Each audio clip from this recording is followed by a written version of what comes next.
Hi everyone, welcome to our channel. Today we're going to discuss a very interesting topic, photography.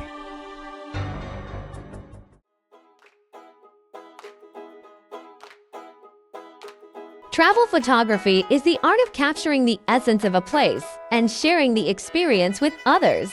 But let's be real, sometimes it's just about getting the perfect shot to make your friends back home jealous.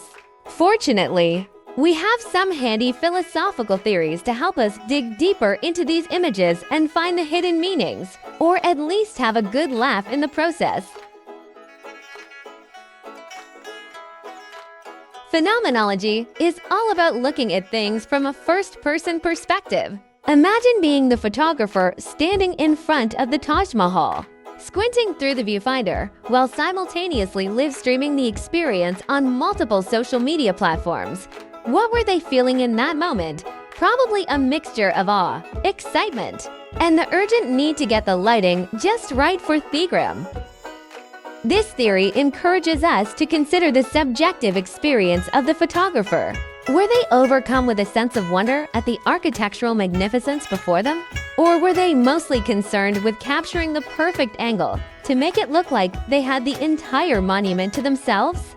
Phenomenology invites us to step into the photographer's shoes, or potentially their selfie stick, and try to understand the world as they saw it. Of course, this can lead to some hilarious conclusions, like the travel photos that perfectly captures the photographer's painful sunburn or the complete bewilderment on their face as they try to decipher a street sign in a foreign language. It's a reminder that the personal experience of the photographer is just as important as the final image.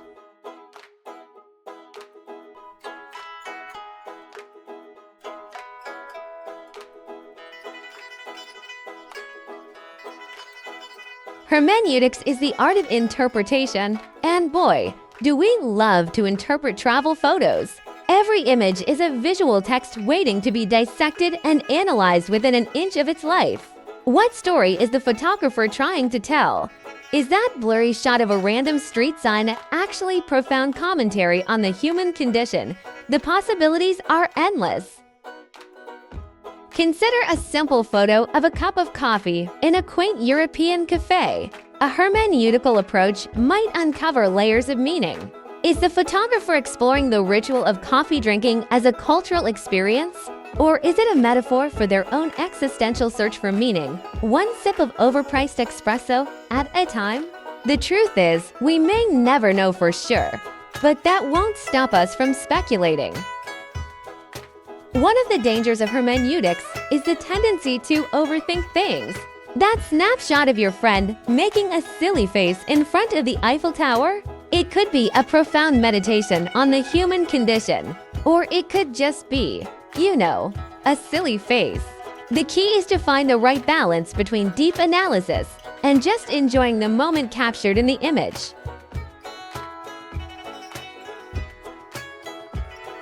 Existentialism is all about the individual's search for meaning and purpose in life.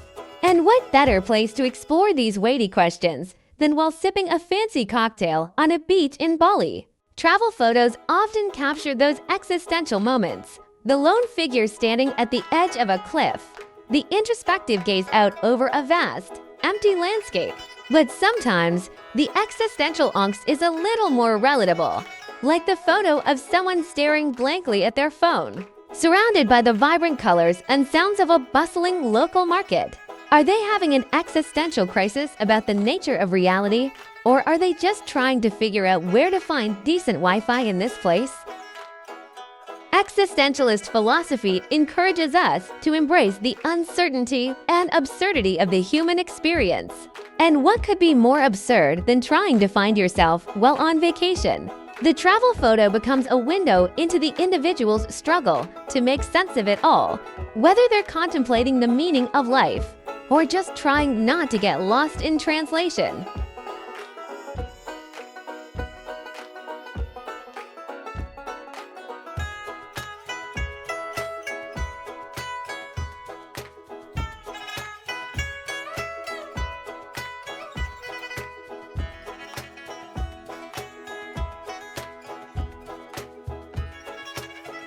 Aesthetics is the branch of philosophy that deals with the nature of beauty and artistic taste. And when it comes to travel photography, we're all experts, after all. Who hasn't spent countless hours agonizing over the perfect filter to make that sunset shot pop? But aesthetics goes beyond just surface-level appearance. It encourages us to consider the creative choices made by the photographer and how those choices evoke certain emotions or experiences. Is that meticulously composed landscape photo a true work of art, or is it simply a result of the photographer's obsession with the rule of thirds? Sometimes, the beauty in travel photos lies in the unexpected. A blurry, candid shot of a local market might capture the vibrant energy of a place more effectively than a technically perfect image. Aesthetics challenges us to look beyond the polished, Instagram-worthy visuals and appreciate the raw, unfiltered moments that tell a deeper story. Of course, this can also lead to some hilarious debates. Is that haphazardly framed photos of a random street signing a bold statement on the chaos of urban life? Or is the photographer just really bad at taking pictures? Philosophical discussions about art and beauty can quickly devolve into petty arguments about whose travel photos are the most visually appealing.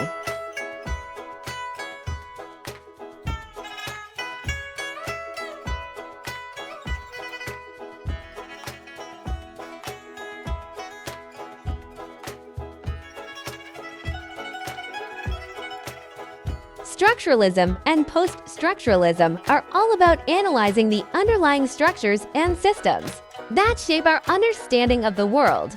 And what better place to apply these theories than the humble vacation selfie?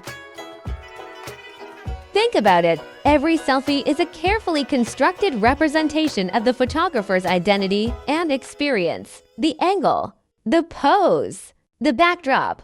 All of these elements work together to create a specific narrative. Structuralism would say that there are underlying patterns and codes within these images that we can decode to uncover their deeper meanings.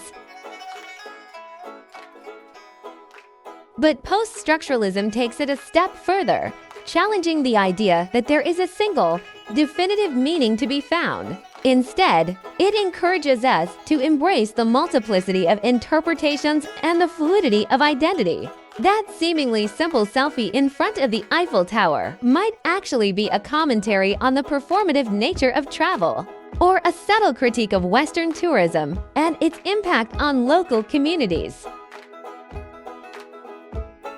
Of course, sometimes a selfie is just a selfie, but the beauty of these philosophical approaches is that they allow us to delve deeper, to uncover the hidden complexities and contradictions within the seemingly straightforward. And who knows, maybe the perfectly curated travel photo is actually a subversive act of resistance against the tyranny of the Instagram aesthetic.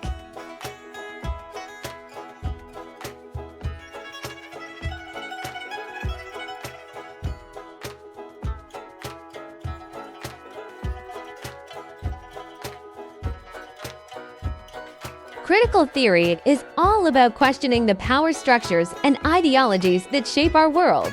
And when it comes to travel photography, there's a lot to unpack. Consider the classic vacation photos of a local market or cultural festival. On the surface, it might seem like a celebration of diversity and cultural exchange.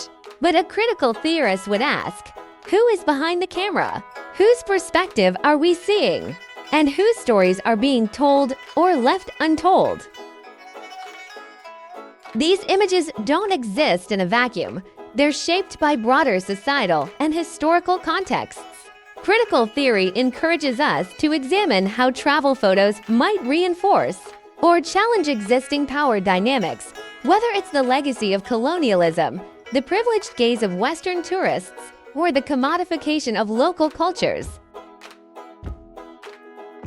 For example, that stunning shot of a remote indigenous community might be a beautiful representation of their way of life. Or it could be a troubling example of cultural appropriation, with the photographer exploiting the exotic for their own artistic and financial gain. critical theory pushes us to look beyond the surface and ask tough questions about representation, privilege, and the politics of image making. Of course, this can sometimes lead to heated debates and accusations of being too woke. But the purpose of critical theory isn't to ruin everyone's vacation photos. It's to encourage a more nuanced and responsible approach to how we capture and consume images of the world around us.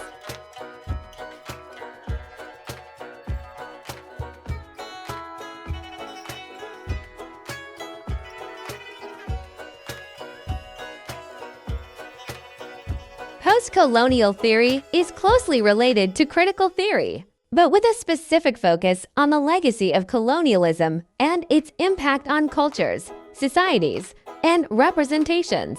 When it comes to travel photography, post-colonialism asks us to examine how images might perpetuate or challenge colonial perspectives. Are we seeing the exotic through the lens of the colonial gaze? Or are we being offered a more nuanced and authentic portrayal of other cultures? Take, for example, the classic beach vacation photo. On the surface, it might seem like a celebration of sun, sand, and relaxation. But a post-colonial analysis might reveal a more complicated story. Are we seeing a representation of an unspoiled tropical paradise, crafted to appeal to Western fantasies of escape and indulgence? Or are we witnessing the real-life impact of global tourism on local communities and environments?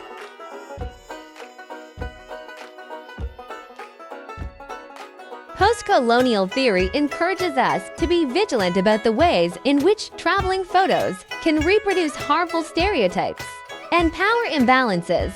That idyllic image of a local artisan might be a romanticized and reductive portrayal, stripping away the complex realities of their lived experience. But it's not all doom and gloom. Post-colonialism also recognizes the potential for travel photography to challenge and subvert colonial narratives.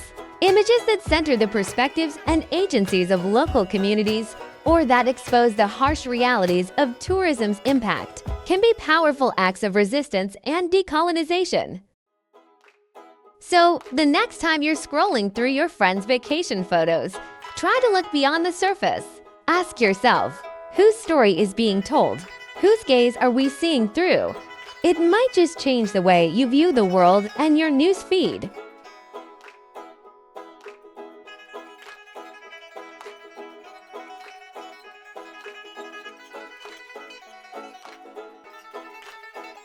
At the end of the day, interpreting travel photos through the lens of philosophy doesn't have to be a stuffy, serious affair. In fact, embracing the inherent absurdity of it all can be the key to unlocking a whole new level of appreciation and enjoyment. After all, what could be more absurd than trying to find the hidden meaning in a carefully curated Instagram post of someone's brunch in Bali? Or debating the existential significance of a blurry shot of a random street sign in Marrakesh? It's a reminder that even the most mundane moments of our travels can be imbued with layers of meaning, if we're willing to look at them from a different perspective. So the next time you're scrolling through your travel photos, don't just settle for a simple like or a generic comment. Dust off your philosophical thinking cap and see what kinds of insights you can uncover. Is that photo of your friend jumping in the air a bold statement on the human condition? Or is it just a really good example of terrible photography skills? The beauty of this approach is that it allows us to engage with travel photography in a way that's both intellectually stimulating and downright hilarious. We can dive deep into the complexities of representation and power, while also poking fun at our own tendencies to overthink and overanalyze. So go forth, fellow travelers, and let your inner philosopher loose on the world of travel photos. Who knows? You might just discover the next great work of existential art, or at least get a good laugh out of it.